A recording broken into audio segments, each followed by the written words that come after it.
Good morning. Welcome to Pre-Market Roar by Reliance Trading Academy.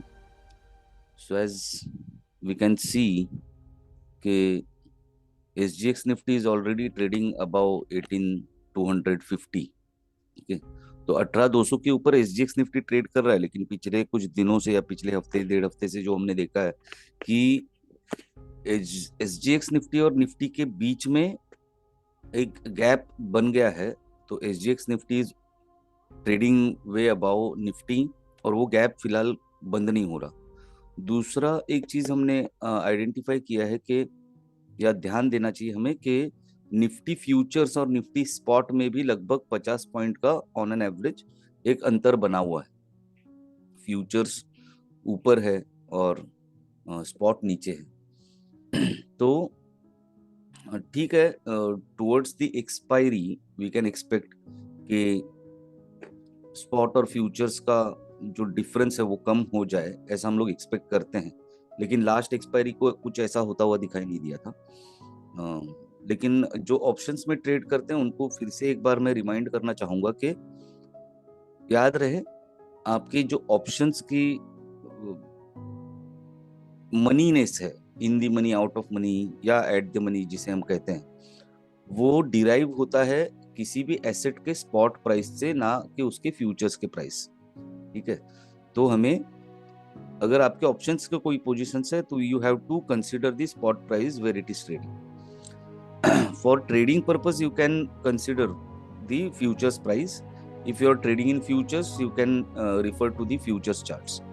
Okay, now coming back to what we can expect, हम लोग आज क्या उम्मीद कर सकते हैं निफ्टी बैंक निफ्टी में क्या होगा। तो सीधी बात, नो बकवास, मैं दोनों के ऊपर बुलिश हूं आज, निफ्टी और बैंक निफ्टी। ठीक है, मुझे ऐसा लग रहा है कि निफ्टी ने एक साइन तो दिया है। देखो नीचे 18,000 पे एक, मतलब 18,000 के नीचे जाने के लिए तैयार ही नहीं है निफ्टी। तो 18,000 जो है वो एक स्ट्रॉन्ग सपोर्ट बन गया है निफ्टी के लिए। और मुझे ऐसा लगता है कि अभी 18,000 के नीचे इतने आसानी से हम लोग नहीं आएंगे, not in near future. Okay, मतलब बहुत जल्दी आसानी से हम लोग 18,000 के नीचे नहीं जाने वाले। और जो मेरा टारगेट है, मैंने पिछले दो प्री मार्केट रोर में भी बोला था कि मेरा जो टारगेट है निफ्टी के लिए वो 18,300 और 18,400 का है। तो हो सकता है आज हम लोग 18,200 को सक्सेसफुली क्रॉस कर दे। थोड़ा सा मतलब स्पीड कम रहेगा मार्केट का। देखो बहुत बड़े बड़े कैंडल्स हमको डे टाइम फ्रेम में बहुत बड़े बड़े कैंडल्स नहीं मिल रहे। ठीक है, तो थोड़ा सा स्पीड कम रहेगा, बट स्ट्रेंथ जो है वो बुल्स की ही ज्यादा है। ठीक है, तो बैंक निफ्टी में भी अभी भी 41,500 पे एक रेजिस्टेंस बना हुआ है। तो एक बार हम लोग 41,500 के ऊपर सस्टेन हो गए, बैंक निफ्टी सस्टेन हो गया 41,500 के ऊपर, तो हमें ऊपर के लिए, और मेरा मेरा पर्सपेक्टिव बुलिश ही रहेगा। तो मेरा नजरिया है कि ऊपर की तरफ हमारे रास्ते खुल जाते हैं एक बार हम लोग 41,500 के ऊपर सस्टेन हो गए तो। और थोड़ा अगर दूर की बात करूं, मतलब थोड़ा ज्यादा टाइम फ्रेम की बात करूं, तो टू बी वेरी ऑनेस्ट मुझे ऐसा लग रहा है कि निफ्टी इस बार नया हाई बनाएगा। मतलब हो सकता है महीने भर के अंदर, ठीक है, निफ्टी नया हाई बनाएगा एंड प्रोबेबली हम लोग 19,000 भी देख सकते हैं। थोड़ा सा क्या बोलते हैं, आंखें छोटी लेकिन सपने बड़े, मैं बोल रहा हूँ, but still I am very bullish on Nifty, not intraday और within a week, but a little longer, maybe say month और टू। ठीक है, we can see a new high, Nifty making a new high. Okay, so we have to be bullish and we have to see some buying opportunities. Nifty finance के बारे में अगर मैं बात करूं तो देखो, this is not a daily chart, first of all ये 15 मिनट्स का चार्ट है। तो इसमें एक डाउन ट्रेंड बनी थी। ठीक है, और धीरे धीरे जो है, जो price was making lower lodge, okay, लेकिन धीरे धीरे जो है उसका स्ट्रेंथ कम हो गया। एक दिन हमें बहुत अच्छा खासा जो गैप डाउन ओपनिंग मिला था निफ्टी में भी, उसी दिन निफ्टी फाइनेंस ने भी गैप डाउन ओपनिंग किया था, लेकिन वहां से एक स्ट्रॉन्ग बाउंस मिला। तो ये जो ट्रेंडिंग रेजिस्टेंस है, एक बार हमको यहाँ पर एक फॉल्स ब्रेकआउट जरूर मिला था, लेकिन शुक्रवार को क्लोज होते होते, देखो मैं मानता हूं कि कोई भी एसेट हो उसका क्लोजिंग ज्यादा इंपॉर्टेंट होता है। दिन भर में कुछ भी हो जाए, लेकिन वो कहाँ पर क्लोज होता है, at the end of the day, at the end of the week, at the end of the month, वो कहाँ पर क्लोज होता है, वो बहुत ज्यादा जरूरी होता है मेरी नजर से अगर देखो तो। ठीक है, तो क्लोजिंग उसने ट्रेंडिंग रेजिस्टेंस के ऊपर दिया है successfully.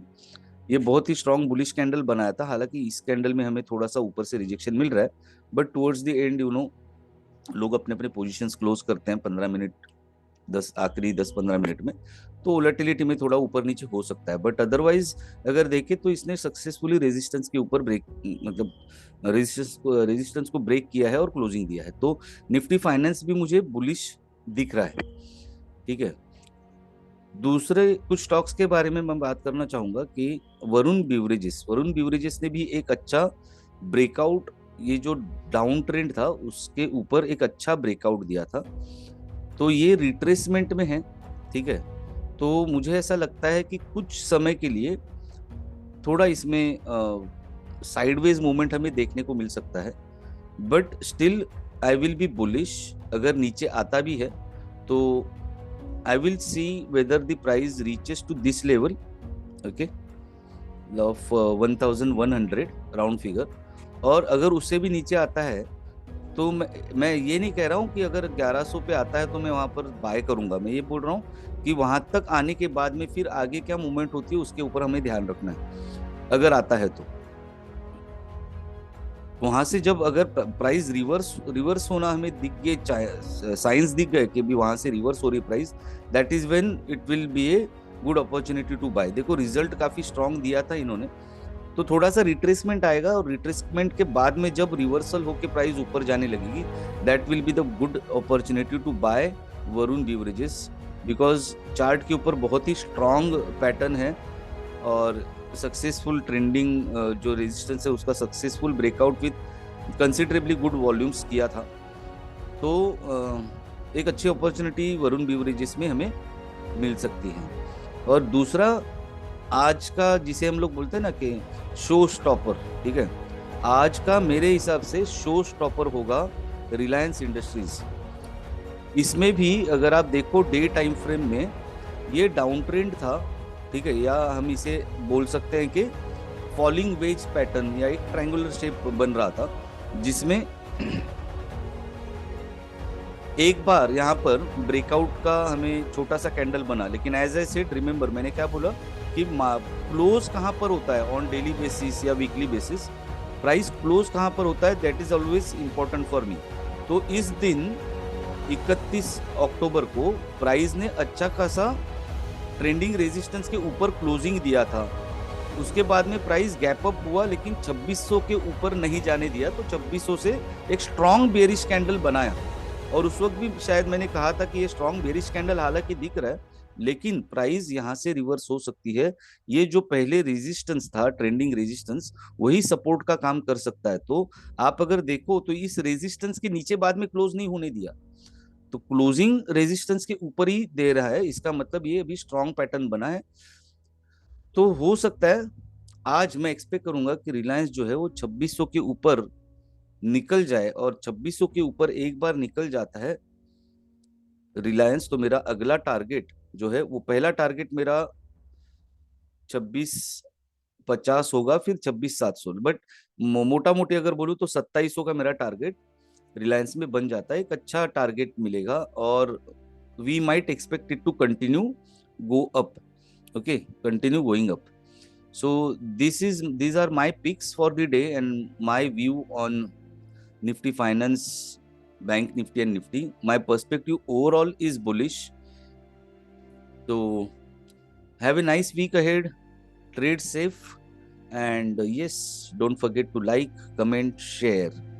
Thank you very much. See you again in pre-market roar by Reliance Trading Academy. See you tomorrow. Bye bye.